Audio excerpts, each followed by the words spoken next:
Picks of EquinEdge for Horseshoe Indianapolis on Thursday, October 2nd. You are watching the simulation of the first race according to EquinEdge.com. Don't forget to register your free user, please. 3 free races per day. You are losing anything. You are not losing anything because you will have your free user and you will get the previous results as well, so you can verify by yourself what you are going to verify. Not only the 3 races per day, but the win percentage that we always promote. 55% winning rate, the top 2 picks. The long shot, depending on that type of race, 11 to 14%.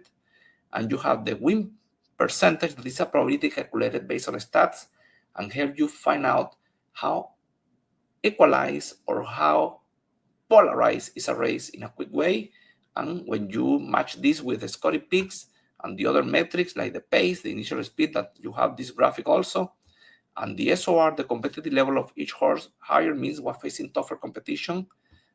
For example, the number 8 has faced tougher competition than the 7 and 5. And you have the record at the distance surface, the competitive level of these specific races, and the GSR, the pedigree in one number, the genetics, in one number for this distance as a specific surface. Especially my criteria, one of the main metrics that you need to consider in races over 7 furlongs, no matter the surface. If the race is over 7 furlongs, you need to consider the GSR very seriously. That is the reason that I'm using the number 2. It's not that the Scotty picks or the long shot, but this powerful pedigree pushed me to put the horse as a first pick. It's going to be very tough to defeat this morning's colt. The number 8, Brad Cox, second time out. The GSR remains good enough. Obviously, is the other option. And the number 4, Brad Cox, Fernando de la Cruz, decent pedigree. This is the other horse to consider. I left out the number 1. The pedigree is not bad, but the win percentage is lower, and there is a gap in the GSR with the number 2. If you don't like the 8 or 4, please use the number 1, but I go 2, 8, 4, and if you want, you can add the number 1, but I am keeping 2, 8, 4. Race 2. Let me show you now the metrics and my picks. You will do this at your criteria. 7, 6 are the Scotty picks.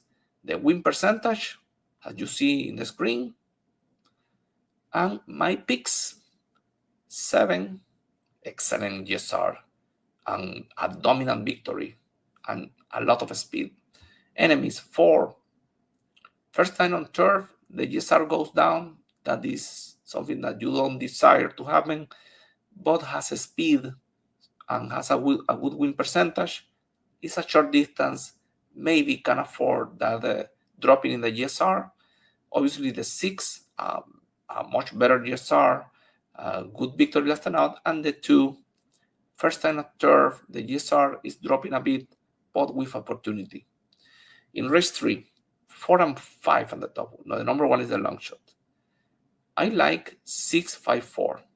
6, 5, and 4. I think the number 6 is the horse to beat. A lot of speed, probably winning the speed duel at the front. The 5 will come from behind and could upset the race. And the 4 is the top pick, a top win percentage, will be pressing the pace of the number 6 and has a chance. Race 4. 2 and 7 at the top, the 9 is the long shot. The number 2, 6 to 1 in the morning line, good win percentage, solid GSR, top pick, in my opinion. So the number 2, let's forget this race and Kentucky Downs, dropping class abruptly. The 7 will be closing strongly, decent pedigree. The number 3, Avecoma, very good pedigree, running well, 149. That is the reason for option. And the 4,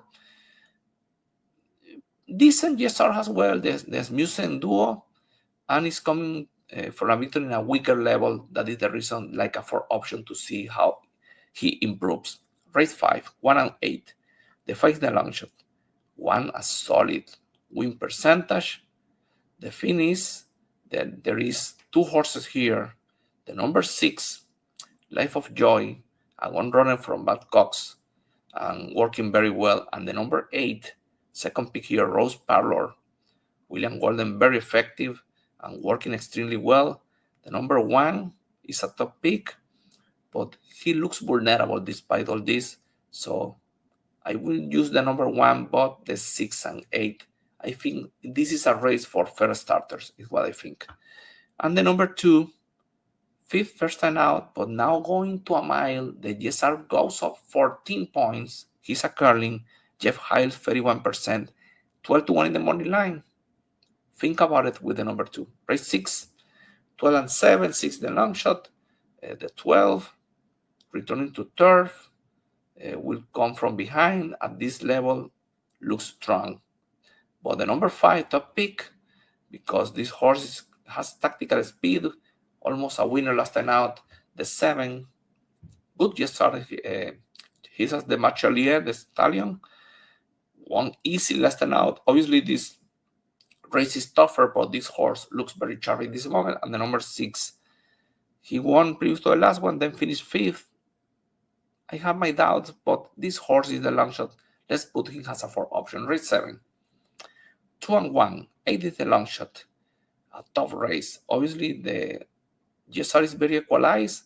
This one is strong, a good record at the distance, good competitive level.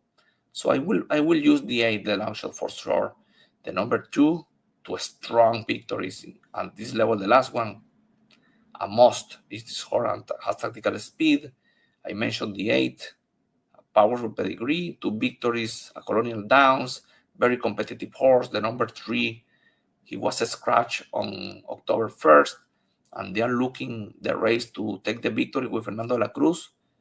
This horse at this level is a must as well. And the number 1 is the second pick here, coming for a good second.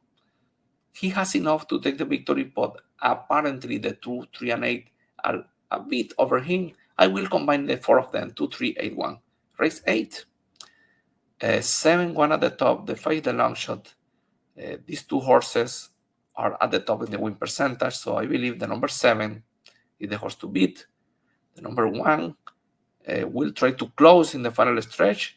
The number 2, very good GSR, is the top one of the race. 6-1 in the money line. Is not here, but he has a shot, the number 2, because has the pedigree for the distance. And I finalize with the number 8. Is coming for a victory. Will try to reach the distance again. I think could hit the board. Now, trials. 400 yards, 6 and 8 at the top, the 7 is the long shot. I will follow the Scotty picks and the win percentage and competitive level in these races. So 7, 6, 8. I'm free to complete the exotics. In race 10, 5 and 1 at the top, 4 is the long shot. Again, 5, 1, and then 7 in this race. In the last one, 3 and 7 at the top, 6 the long shot, 3, 7, and 6 in that order in the last race. So the 3 of them here and the 3 of them here. So apparently the 3 is the horse to beat in this race. Good luck at Horseshoe Indianapolis.